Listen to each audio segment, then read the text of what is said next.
Assalamualaikum warahmatullahi wabarakatuh. Innal hamdalillah nahmaduhu wa nasta'inuhu wa nastaghfiruh wa na'udzu billahi min syururi anfusina wa min sayyiati a'malina. May yahdihillahu fala mudhillalah wa may yudlil fala hadiyalah.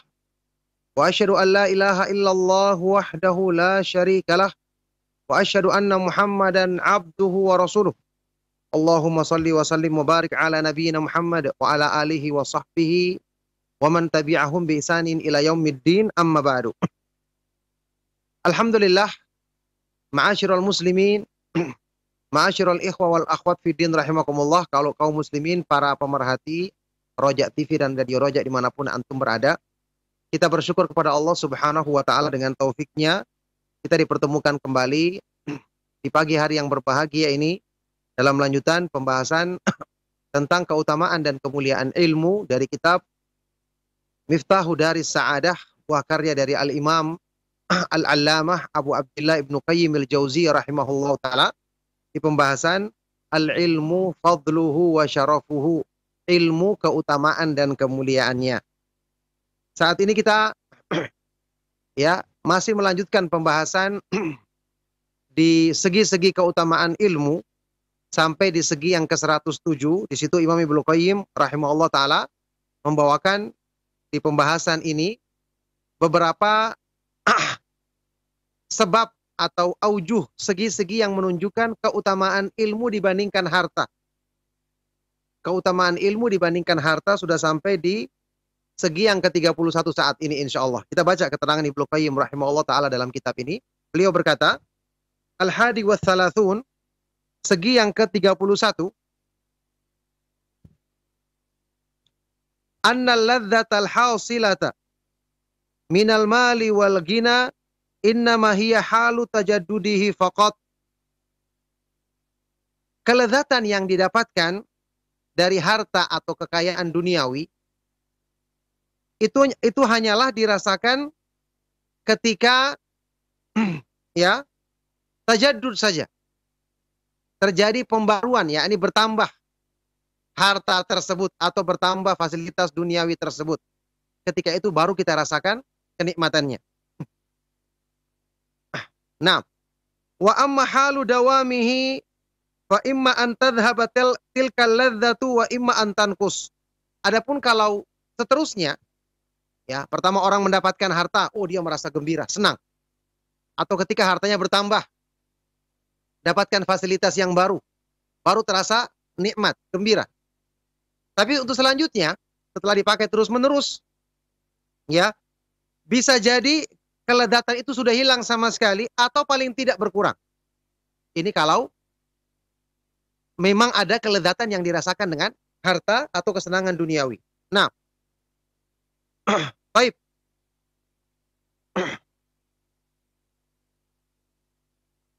Wa yadullu alaihi anna tab'a yabqa taliban liginan akhar harisan alaihi wa huwa yuhawilu tahsila ziyadati daiman fi faqrin mustamirrin ghairu muntaqadhin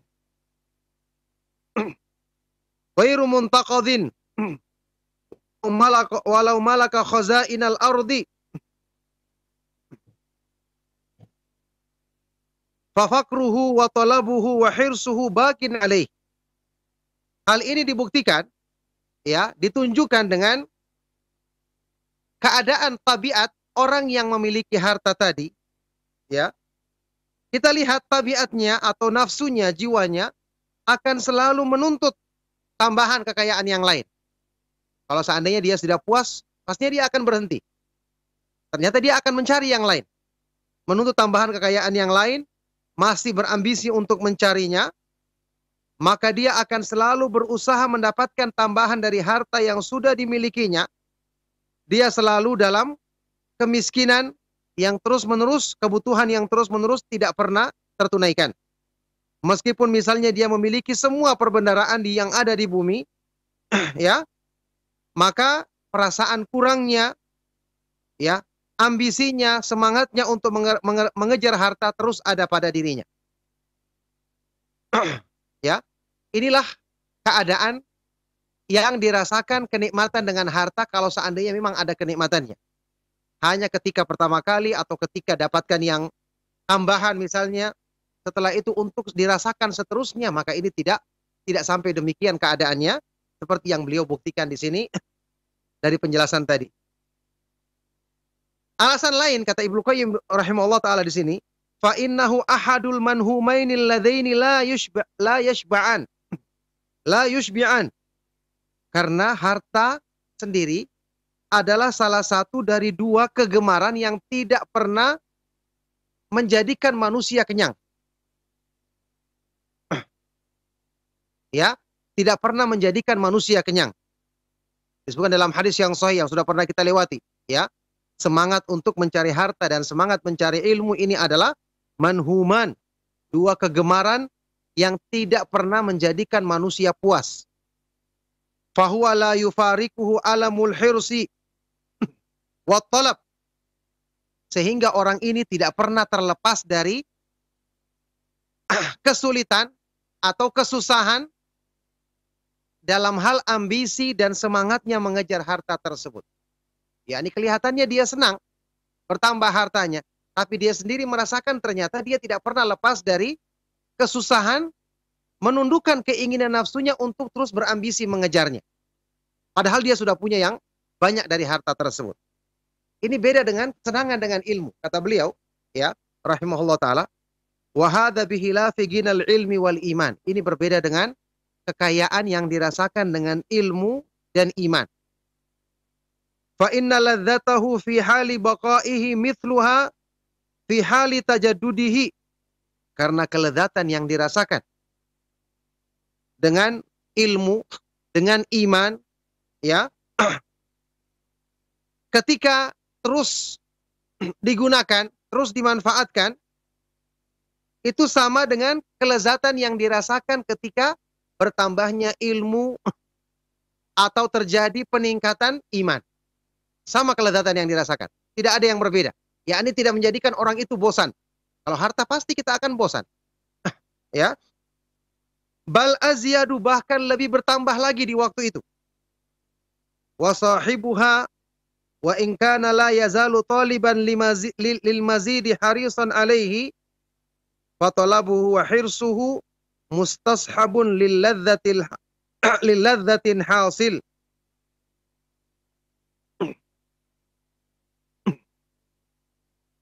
Lilad waladzatil marjuwil matlub. Ya. Bahkan orang yang memiliki kelezatan ilmu, kelezatan iman, meskipun dia tetap berambisi untuk menambahnya, ya orang yang akan terus berusaha menambahnya. Semangat untuk mencari tambahan ilmu, tapi ingat ketika dia mencari tambahan ilmu bersemangat untuk meningkatkan imannya, itu dia sudah merasakan saat itu dia sudah disertai dengan kelezatan yang dirasakannya saat itu dan merasakan kelezatan yang dari hal-hal yang ingin ditambahnya tersebut. Kelezatan yang diharapkan dan yang dituntutnya. Ya. Waladzati talabi wa ibtihajihi wa farahihi bihi, sebagaimana dia juga merasakan kelezatan mencari atau menambah ilmu itu sendiri, kegembiraan dan kenikmatan dengannya. Jelas ingin sangat jauh berbeda sekali. Orang yang merasa bahagia atau senang dengan hartanya, maka itu hanya permulaan saja, atau ketika ada yang baru saja didapatkan dari fasilitas duniawi. Dia gembira, dia semangat. Tapi setelah itu kan bosan, ya. Kemudian dalam dirinya ada tekanan untuk terus mencari tambahan. Ini sudah merupakan siksaan baginya. Siksaan tersendiri bagi dirinya. Tapi kalau ilmu tidak demikian. Kita mendapatkan, kita merasakan nikmat. Peningkatan iman menjadikan kita merasa semakin tenang jiwa kita. Maka ini tentu sangat berbeda dengan keadaan orang yang merasa nikmat dengan harta kalau seandainya betul ada kenikmatan di situ. Nah,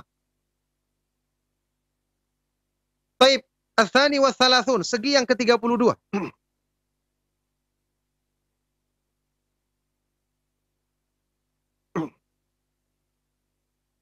anna ginal mali yastad'il in'ama 'alan nasi wal ihsana ilaihim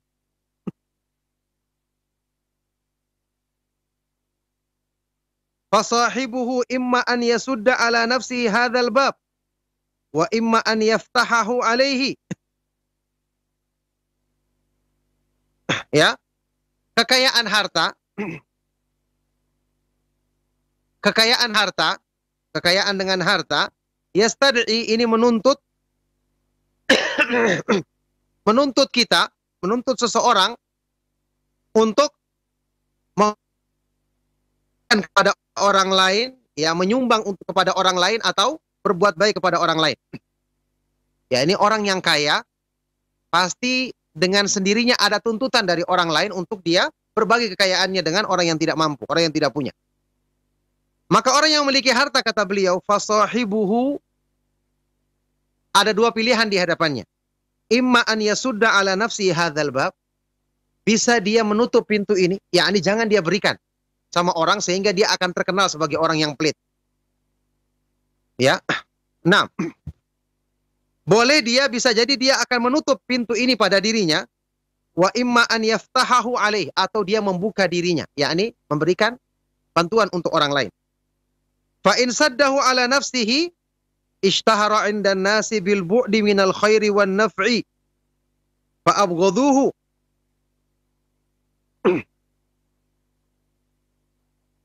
wa dhammuhu wahtaqaruhu. Kalau dia memilih yang pertama, dia menutup pada dirinya pintu kebaikan, tidak mau membagi hartanya untuk orang lain, maka dia akan terkenal di kalangan manusia sebagai orang yang jauh dari kebaikan, jauh dari memberikan manfaat untuk orang lain, sebagai orang yang pelit dan kikir. Sehingga apa? Dia akan dibenci manusia, dia akan dicela dan direndahkan. Nah,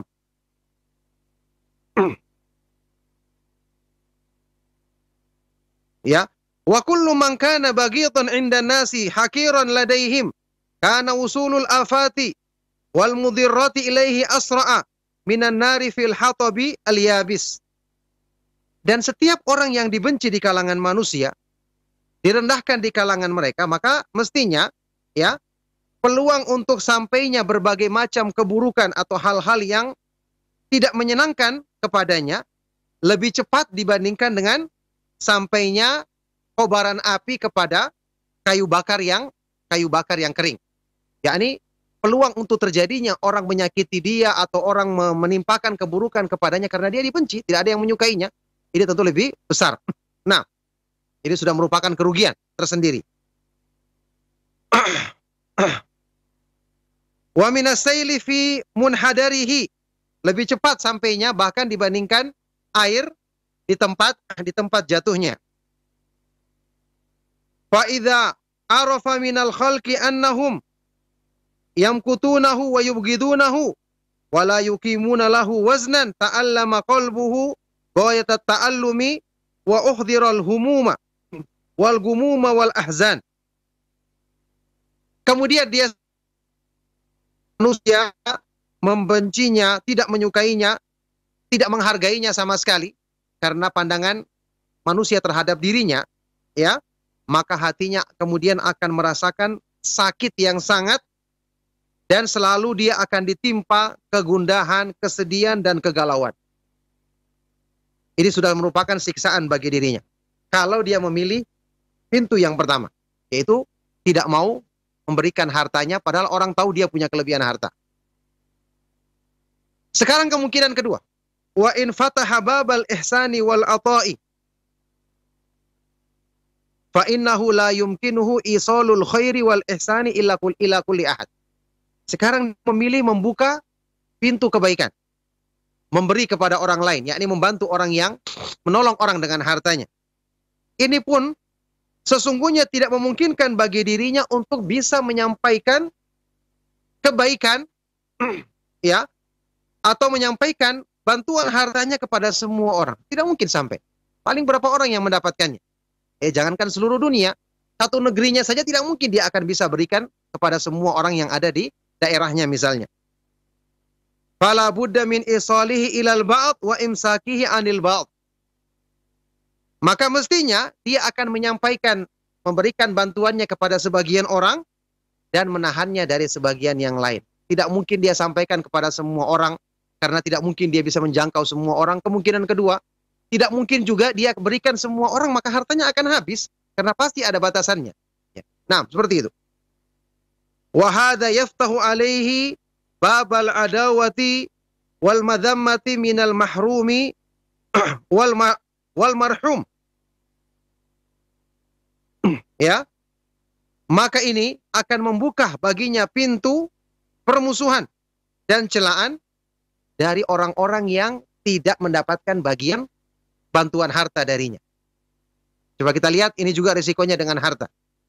Kita bantu sebagian, yang lain tidak, yang tidak dibantu ini akan membenci, akan marah kepadanya. Ya.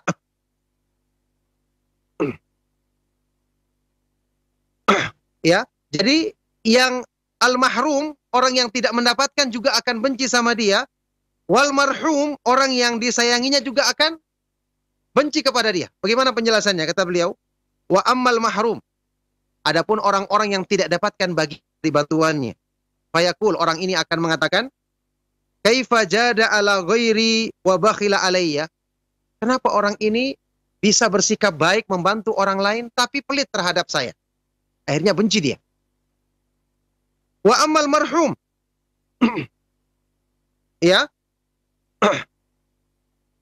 wa ammal marhumu fa innahu yaltadzu wa yafrahu bima hasala lahu minal khairi wan naf'i fayabqa tami'an mustashrifan li nadhirihi 'ala ad-dawam wa hadha qad yata'adhdharu ghaliban fayufdi dhalika ila al-adawati asy-syadidati wal madhammati wa li hadha qila ittaqi syarra man ahsanta ilaih.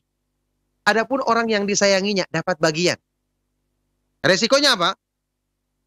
Karena orang ini tentu akan merasakan gembira di awalnya, merasakan senang, dapat bantuan dan manfaat tersebut. Ya, tapi setelah itu dia akan terus menunggu, berambisi, ya,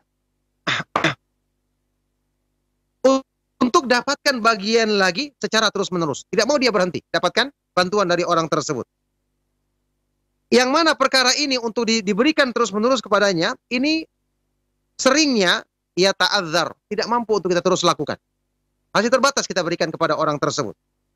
Maka ini juga akan membawa kepada permusuhan yang sangat dan celaan dari orang yang tadinya kita berikan kemudian terhenti kita bantu dia. Inilah, ya, ada ungkapan dalam bahasa Arab dikatakan, ya, ittaqi syarra man ahsanta ilaihi. Hati-hatilah dari keburukan orang yang kamu berbuat baik kepadanya. Ini maksudnya. Ini ungkapan disebutkan, ini ungkapan, ya, disebutkan oleh sebagian orang, tapi ada yang menisbatkannya kepada Rasulullah SAW, tapi ini tidak ada asal usulnya. Kita katakan ini ungkapan dari orang Arab atau dari sebagian ulama seperti Ibnu Qayyim menukil di sini. Hati-hatilah kamu, waspadalah kamu dari keburukan orang yang kamu berbuat baik kepadanya. Kenapa? Ketika kamu berbuat baik, dia senang. Tapi kalau putus kebaikanmu, selesai sudah. Dia akan membenci. Dia akan berbalik membenci karena sudah terlanjur tadi mendapatkan kesenangan dan kebaikan darimu. Nah, ini keburukan-keburukan yang ada pada kekayaan harta. Kita kasih, tidak dikasih juga ada resikonya besar. Dan selalu membawa keburukan kepada pemilik harta tersebut. Kata Ibnu Qayyim, wa hadhil afatu la ta'ridu fi ginal ilmi. Keburukan-keburukan ini tidak terdapat pada kekayaan ilmu. Kaya dengan ilmu tidak akan ada resiko-resiko seperti ini. Fa inna sahibahu yumkinuhu badluhu lil alami kullihim wa isyrakuhum fihi wal qadrul mabdhulu minhu bakin li akhidhihi la yazulu bal yattajiru bihi wa huwa kal ghani idza a'tal faqira ra'sa malihi yattajiru bihi hatta yasira ghaniyan mithlahu. ya, keburukan-keburukan ini tidak akan ada pada kekayaan harta, kekayaan ilmu. Yaitu apa? Orang yang punya ilmu, dia mungkin untuk ya memungkinkan bagi dirinya untuk mencurahkan ilmunya kepada seluruh alam semesta. Tentu dengan izin Allah. Ya. Bahkan dia bisa menjadikan orang lain ikut serta di dalamnya. Dia sebarkan ilmu. Dia mengajar murid-muridnya untuk bisa berilmu seperti dirinya ikut menyebarkannya. Ya. Wal qadrul mabdzul minhu, dan pada orang lain bakin li akhidhihi. Kadar ilmu yang dicurahkannya itu tetap ada pada orang yang mengambilnya dan tidak akan hilang, ya. Justru dia bisa perniagakan ilmu tersebut, dalam artian dia bisa kembangkan keutamaan ilmu tersebut. Contohnya beliau di sini contohkan, ini permisalannya seperti orang kaya yang memberikan harta kepada orang fakir. Dalam harta berupa ra'sul mal, modal dikasih ke orang fakir. Ya, kemudian orang fakir ini mengembangkan harta tersebut, dipakai untuk berdagang, untuk beli sesuatu, dijual kembali, sampai kemudian lama-kelamaan orang fakir, orang miskin ini bisa menjadi kaya seperti dirinya. Subhanallah. Ya, sehingga orang fakir ini sendiri pasti kemudian ketika orang fakir ini memberikannya kepada yang lain, ilmu tersebut juga akan kembali lagi kepada dirinya. Tidak akan terputus.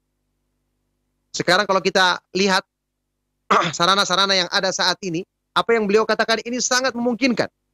Sebuah ilmu yang kita tulis dengan benar, kita sebarkan tentu dengan niat yang ikhlas, Allah akan mudahkan sampai kepada penjuru alam. Apalagi ada yang terjemahkan, kemudian ada yang ikut menanya kepada orang lain, mungkin sampai orangnya mati pun. Sebagaimana kitab-kitab para ulama yang saat ini kita baca, sudah puluhan bahkan ratusan tahun mereka wafat. Ya, tapi Allah Subhanahu wa taala jadikan keberkahan ilmu mereka sampai saat ini masih tetap mereka dapatkan pahala dan keutamaannya. Inilah keutamaan kaya dengan ilmu. Nah, makanya penderitaan yang dirasakan oleh orang-orang yang kaya dengan harta dalam berbagai risikonya seperti yang dijelaskan tadi, tidak akan dirasakan oleh orang-orang yang berilmu. Nah, baik.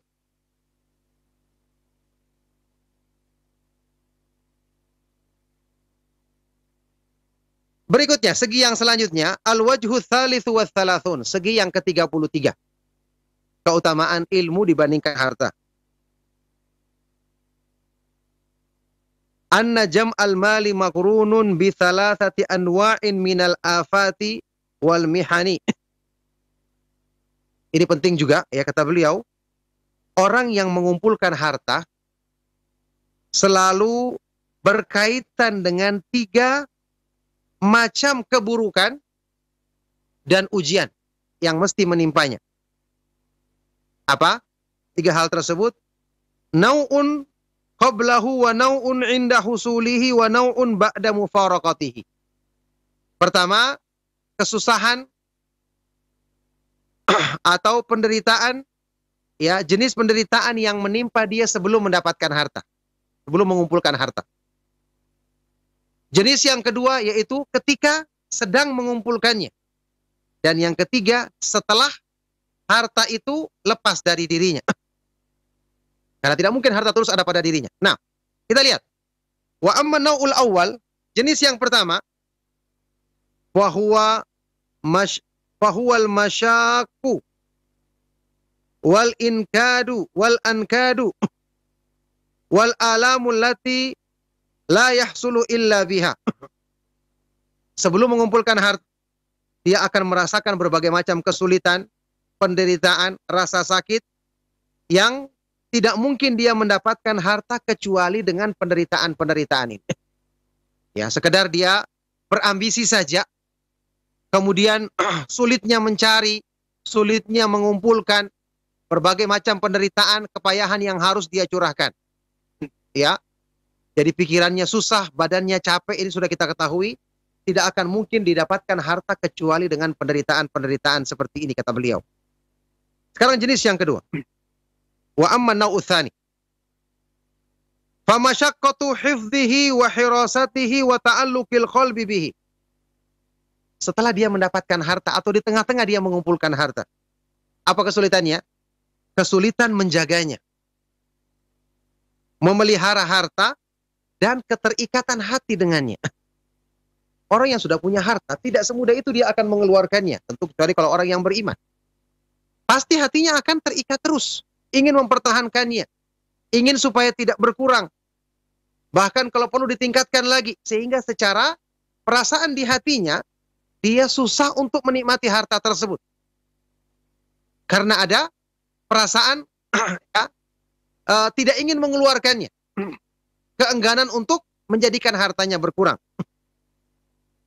Fala yusbihu illa mahmuman wala yumsi illa magmuman. Maka ketika dia berada di waktu pagi selalu dalam keadaan gelisah, gundah. Ketika dia berada di waktu sore selalu dalam keadaan resah. Selalu pikirannya dihantui dengan bayangan-bayangan seperti ini. Fahuwa bimanzilati asyikin mufritil mahabbati qad dhafira bima'syukihi wal uyunu min kulli janibin tarmukuhu wal alsunu wal qulubu tarshukuhu fa ayyu aishin wa ayyu ladzatin liman hadhihi haluhu. Maka dia ini seperti kedudukannya seperti orang yang ya mencintai sesuatu dengan berlebihan. Mencintai seseorang misalnya, cinta dengan sangat, kemudian dia berhasil mendapatkan kekasihnya tersebut. Tapi setelah itu semua mata memandangnya dari semua sisi.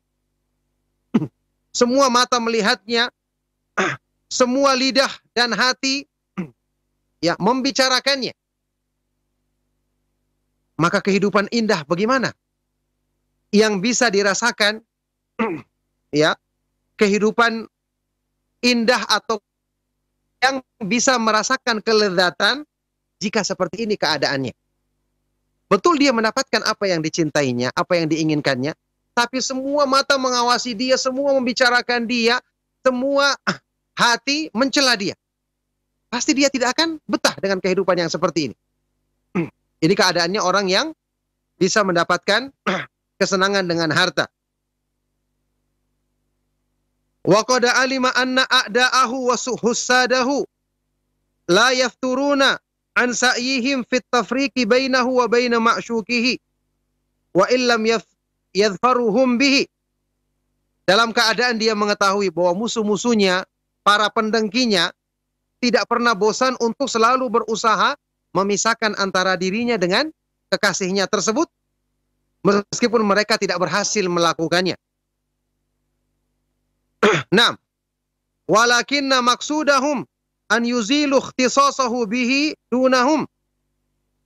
Fa in fazu bihi wa illa stawaw fil hirman fazala ikhtisasu al-mu'limu lin-nufusi. Nah, kata beliau, ya, meskipun mereka misalnya tidak bisa mendapatkan apa yang didapatkan oleh orang tersebut, ya, ini tidak bisa merebut kekasihnya, ya, tetapi tujuan mereka untuk sekedar bisa menghilangkan perasaan bahwa dialah satu-satunya yang bisa mendapatkan kekasih tersebut. Ya, kalau mereka bisa mendapatkan, paling tidak mereka ingin bahwa mereka sama-sama merasakan ketidaktenangan.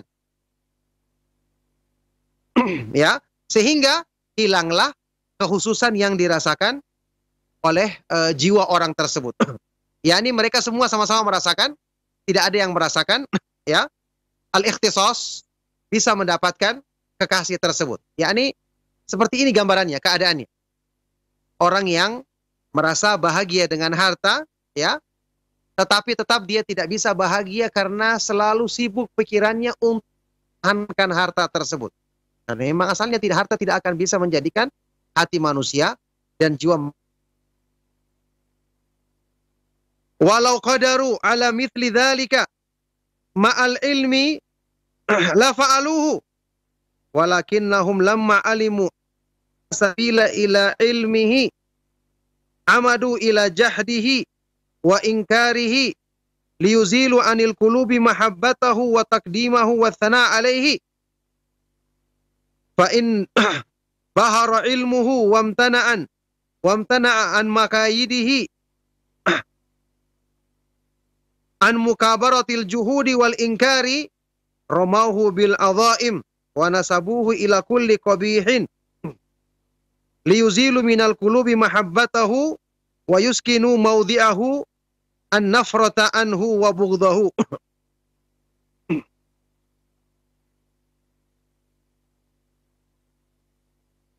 Ya. Nah. Jadi ini adalah pertama tadi gambaran tentang kekayaan dengan harta, bagaimana penderitaan yang dirasakannya, ya. Sebelum mendapatkannya, di tengah-tengah dia merasakannya, dan setelah dia terpisah dari hartanya. Baik. Walau qadaru, sementara sekarang dalam hal ilmu, seandainya mereka mampu untuk melakukan hal yang sama terhadap orang yang berilmu, maka mereka pasti akan melakukannya. Akan tetapi, karena mereka mengetahui tidak ada cara untuk bisa merebut ilmu dari hatinya orang yang berilmu, ya, kalau harta bisa mereka rebut, tapi kalau ilmu tidak bisa mereka rebut. Akhirnya, apa yang mereka lakukan? Mereka akan berusaha mengingkarinya. Untuk bisa menghilangkan dari hati manusia kecintaan terhadap orang yang berilmu tersebut dan pujian baginya. Kalau seandainya ilmunya ternyata lebih tinggi, ya, dan tidak terpengaruh dengan pengingkaran-pengingkaran mereka, tetap manusia mengagungkannya, tetap ulama ini dimuliakan di kalangan manusia, maka mereka akan romauhu bil adhaim, mulai menuduh ulama tersebut dengan tuduhan-tuduhan besar yang keji. Mereka akan menisbatkannya kepada semua keburukan.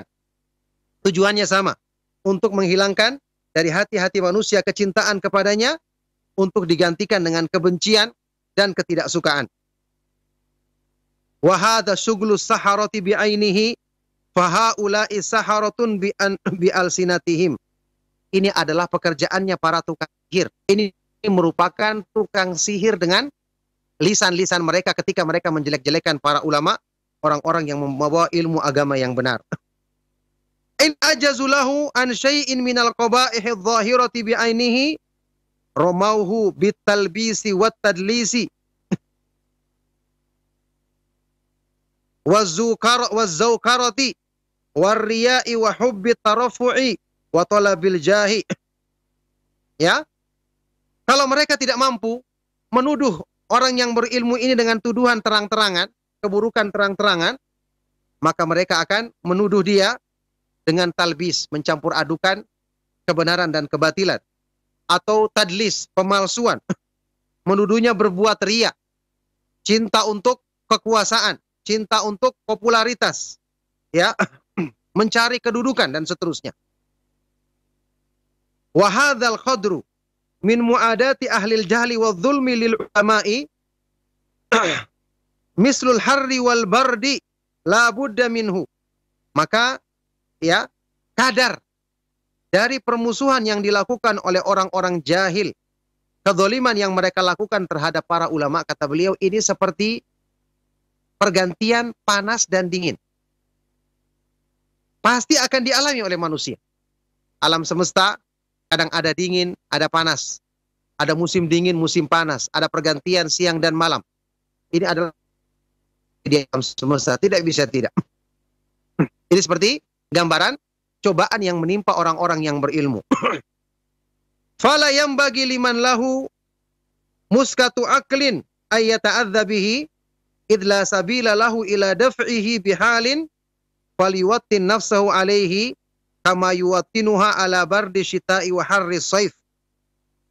Maka tidak sepantasnya bagi orang yang punya akal yang sehat untuk merasa terganggu, tersakiti dengan hal-hal yang seperti ini.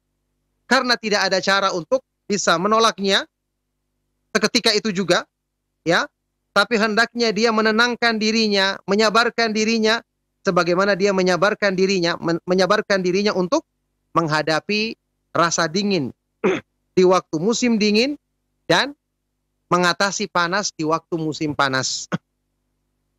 Nah, ini tentang keadaan, ya, yang berhubungan dengan ujian yang menimpa orang yang berilmu.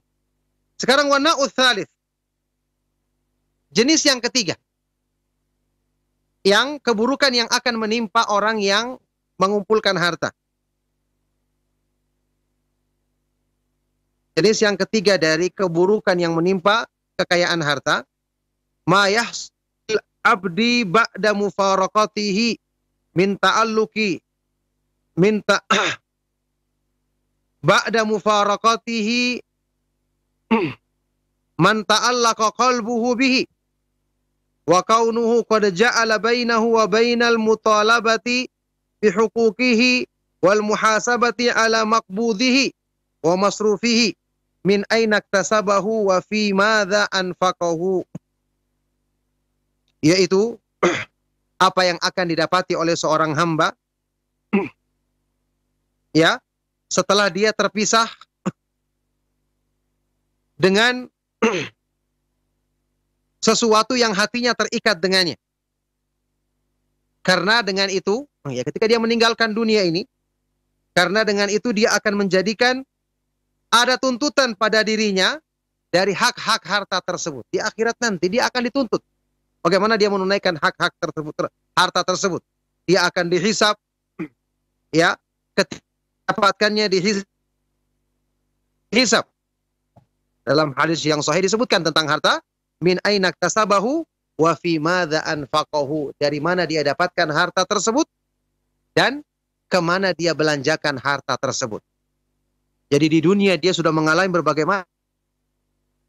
Ketika dia belum mendapatkan, ketika dia telah mendapatkannya, di tengah-tengah dia mengumpulkannya, dan setelah itu ketika dia terpisah dari harta ini, terpisah dari kehidupan dunia. Kata beliau, wa ghaniyul ilmi wal imani ma'a salamatihi min hadhil afati fahuwa kafilun bikulli ladzatin wa farhatin wa sururin. Ya, beda dengan orang yang kaya dengan ilmu dan iman. Dia akan selamat dari semua keburukan-keburukan ini. Di samping itu, ilmu itu sendiri akan menjamin dia merasakan semua kelezatan, semua kegembiraan dan semua kesenangan. Ya. Walakin la yunalu ila ala jisrin minat ta'abi was sabri wal masyaqqati. Tapi tentu saja ilmu itu, ya, tidak akan bisa didapatkan kecuali dengan melintasi jembatan kepayahan, kesabaran, dan menanggung penderitaan, yakni ujian-ujian dalam menuntut ilmu. Tapi sudah kita tahu, hakikatnya ujian-ujian ini sendiri akan dirasakan nikmat oleh seorang hamba ketika dia benar-benar jujur dan ikhlas. Ya, ini juga segi yang menunjukkan kepada kita bahwa keutamaan dan kemuliaan ilmu jelas sangat jauh dibandingkan dengan atau kemuliaan yang dirasakan oleh orang-orang yang berambisi mengumpulkan harta.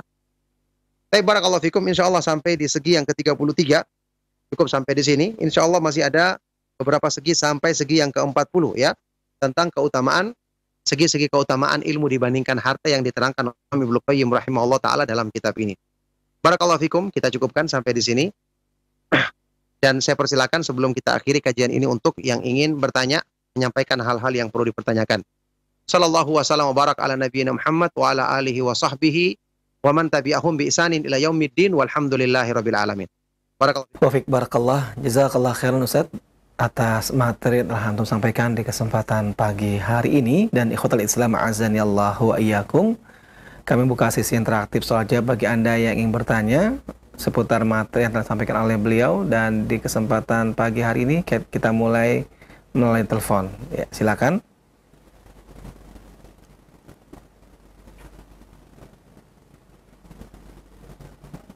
Ya, silakan. Assalamualaikum. Waalaikumsalam warahmatullahi wabarakatuh. Dengan siapa Bapak dan berada di mana? Dengan Abu Hanif di bawah-bawah, Ustaz. Abu Hanif di bau-bau. Silakan Abu Hanif. Barakallahu fiikum, Ustaz. Wafik barakallah. Begini, Ustaz. Saya mau tanyakan mana yang lebih tinggi kedudukannya atau derajatnya, sifat takwa ataukah mukmin? Nah, Pak, cukup Pak? Ya, cukup. Ya, terima kasih Abu Hanif atas pertanyaannya dan kepada Ustaz. Assalamualaikum warahmatullahi wabarakatuh. Wajazakallah khairan. Waalaikumsalam warahmatullahi wabarakatuh. Dan kepada Ustaz kami persilakan. Barakallahu fikum. Pertanyaan sangat baik sekali dari beliau Abu Hanif tadi kalau tidak salah di bawah-bawah. Semoga Allah Subhanahu wa taala senantiasa melimpahkan kebaikan dan keberkahan kepada beliau, keluarga dan kepada kita semua. Ya. Untuk pertanyaan tadi, mana yang lebih utama, lebih kedudukannya, apakah orang yang bertakwa atau orang yang mukmin? Jawabannya, ini kedua-duanya adalah bisa diartikan satu. Orang yang bertakwa dengan sesungguhnya pasti dia beriman. Karena kata-kata mukmin menunjukkan dia imannya benar. Kalau disebutkan secara mutlak seperti itu. Sebaliknya orang yang beriman pasti orang yang bertakwa. Kecuali kalau dimaksudkan dengan pertanyaan ini mungkin maksudnya iman di sini iman yang tidak mesti iman yang sempurna. Ya. Karena kalau dikatakan orang yang bertakwa pasti imannya sempurna. Seharusnya sebaliknya, asalnya juga kita mengatakan orang yang beriman ini berarti imannya benar, berarti dia orang yang bertakwa. Cuman kalau dirinci lebih lanjut, ya, iman itu kan bertingkat-tingkat. Iman itu orang yang bertingkat-tingkat, ya. Maka ada imannya yang sempurna, ada yang tidak demikian. Kita ketahui, orang yang imannya kurang, kadang-kadang dia melanggar konsekuensi takwa. Takwa itu artinya kan melaksanakan perintah Allah, menjauhi larangannya. Itu makna terjemahan bebasnya, ringkasnya. Maka orang yang imannya kurang, ya, dengan dia melakukan perbuatan maksiat, kadang-kadang dia melanggar kewajiban, tapi dia tidak sampai melakukan hal-hal yang membatalkan keimanannya, maka dengan sebab ini menjadikan ketakwaannya berkurang. Karena orang yang beriman itu bertingkat-tingkat kualitas imannya. Kalau yang imannya benar, imannya standar, berarti dia sama dengan orang yang bertakwa. Karena orang yang bertakwa pasti beriman, sebaliknya orang yang beriman pasti bertakwa. Tapi kalau yang imannya rendah, ya, berkurang imannya, sehingga dia kadang-kadang melanggar sebagian dari konsekuensi takwa, jelas dalam kondisi seperti ini berarti dia kedudukannya lebih turun atau lebih rendah. Nah, barakallahu fikum. Nah Ustaz, wafik barakallah, jazakallah khairan atas jawaban yang telah antum sampaikan Ustaz. Dan pertanyaan berikutnya masih melalui telepon. Kami angkat untuk yang berikutnya, silakan. Ya, silakan. Assalamualaikum Ustaz. Waalaikumsalam warahmatullahi wabarakatuh. Dengan siapa nih Bapak dan berada di mana? Dengan Pak Mul di Medan. Pak Mul di Medan. Silakan Pak Mul pertanyaannya. Ada ilmu Ustaz, ilmu yang syar'i. Katakanlah dia bisa melaksanakan ilmunya, tapi ada ayat Ustaz yang membatasinya. Ya ayyuhalladzina amanu qu anfusikum wa ahlikum naro. Jagalah dirimu dan keluargamu. Jadi bagaimana kita memahami ayat ini Ustaz? Kalau kita punya ilmu tapi kita hanya untuk keluarga dan diri sendiri Ustaz. Baik, cukup Pak. Ya, terima kasih Ustaz. Semoga kami dapat ilmu yang bermanfaat. Assalamualaikum warahmatullahi wabarakatuh. Waalaikumsalam warahmatullahi wabarakatuh. Dan kepada Ustaz kami persilakan. Ya, barakallahu fikum. Pertanyaan yang sangat baik sekali, yang sangat menarik sekali dari Pak Mul yang ada di Medan. Semoga Allah Subhanahu wa taala senantiasa menjaga beliau dalam kebaikan dan juga kepada kita semua. Ya. Tidak ada pertentangan antara ayat tersebut dengan perintah untuk mengamalkan ilmu, yakni menyebarkan ilmu. Ayat tadi, ya, firman Allah Subhanahu wa taala di surat At-Tahrim, ya ayyuhalladzina amanu qu anfusakum wa ahlikum nara. Wahai orang-orang yang beriman, peliharalah dirimu dan keluargamu dari api neraka. Maksudnya, ajarkan kepada dirimu dan keluargamu, ini kewajiban yang paling utama kamu lakukan. Tafsirkan ayat ini, sahabat yang mulia Ali bin Abi Thalib radhiyallahu taala anhu mengatakan apa artinya? Alimu anfusakum wa ahlikumul khair.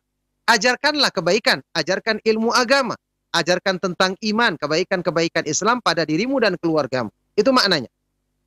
Adapun perintah untuk menyebarkan ilmu yang lain, ini tidak bertentangan dengan ayat ini, karena ayat ini menyebutkan tugas kita yang paling pertama. Kemudian setelah kita punya ilmu, sebarkan kepada yang lain. Ada orang yang tidak punya ilmu, bukan ustadz, bukan penyampai, maka kita katakan paling tidak Anda bisa mendidik diri dan keluarga. Itu yang wajib untuk dilakukan saat ini. Standar, kewajiban. Kalau Anda punya kesempatan, baru sampaikan kepada yang lain. Tidak ada, karena perintah-perintah di ayat-ayat yang lain, di hadis-hadis yang lain, memerintahkan kepada kita untuk mengajarkan atau menyebarkan kebaikan kepada orang lain. Ya, kuntum khaira ummatin ukhrijat linnasi ta'muruna bil ma'rufi wa tanhauna 'anil munkar. Kalian adalah sebaik-baik umat yang dikeluarkan kepada manusia, memerintahkan kepada yang baik dan melarang dari kemungkaran. Isabili ad'u ilallahi ala basiratin ana wa manittaba'ani. Di surat Yusuf ayat 108. Katakanlah wahai Rasulullah kepada semua manusia, inilah jalanku. Aku mengajak manusia ke jalan Allah. Aku dan orang-orang yang mengikutiku. Jadi ini tidak ada pertentangan. Karena ada ayat-ayat yang lain juga memerintahkan kita untuk mengajak orang lain. Tentu setelah kita utamakan memperbaiki diri kita, kemudian mengajak keluarga kita yang merupakan tanggungan kita, ya, kewajiban kita untuk kita didik dan kita perhatikan pendidikan agamanya ketika kita menghadap Allah Subhanahu wa taala pada hari kiamat nanti. Nah, barakallahu fikum. Nah, Ustaz Taufik barakallah, jazakallah khairan atas jawaban yang antum sampaikan Ustaz. Demikian jawaban untuk Pak Mul di Medan, mudah-mudahan dapat dipahami dengan baik dan benar tentang apa yang sudah ditanyakan oleh beliau. Dan ikhwatal Islam azan ya Allah wa iyyakum, kita angkat pertanyaan melalui chat WA. Mohon maaf Ustaz, kami angkat pertanyaan melalui chat WA dari pendengar kita. Assalamualaikum warahmatullahi wabarakatuh Ustaz. Ustaz, saya mau bertanya, mana yang harus didahulukan bila seorang istri ingin bersedekah tetapi suami melarang dengan alasan kita juga masih kekurangan?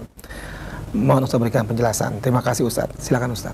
Iya, waalaikumsalam warahmatullahi wabarakatuh. Pertanyaan yang sangat baik sekali dari seorang yang bertanya, mana yang harus didahulukan ketika seorang istri ingin bersedekah tapi suaminya melarang dengan alasan kita sendiri masih kekurangan. Jawabannya, kalau seandainya harta itu adalah milik suami yang bekerja, maka dalam hal ini istri harusnya menurut perkataan suami, dan ketika dia ingin bersedekah, mungkin dia merasa bisa menyisihkan sebagian dari apa yang suami berikan kepadanya, yakni bersedekah tidak menjadikan dia kemudian minta tambahan kepada suami. Bisa dia sisihkan, dia hemat dan seterusnya, tanpa merugikan dirinya dan keluarganya. Maka dia bicarakan dengan baik dengan suaminya. Lagi pula bagi istri kan ada kesempatan untuk berbuat lain, tidak mesti dengan sedekah. Sekedar dia bantu orang dengan mungkin dalam hal-hal yang bisa dilakukannya, membantu tetangganya, atau menolong orang lain dengan menghiburnya, atau menasihatinya, atau yang lain, supaya tidak membuat murka suaminya, dia bisa lakukan hal tersebut.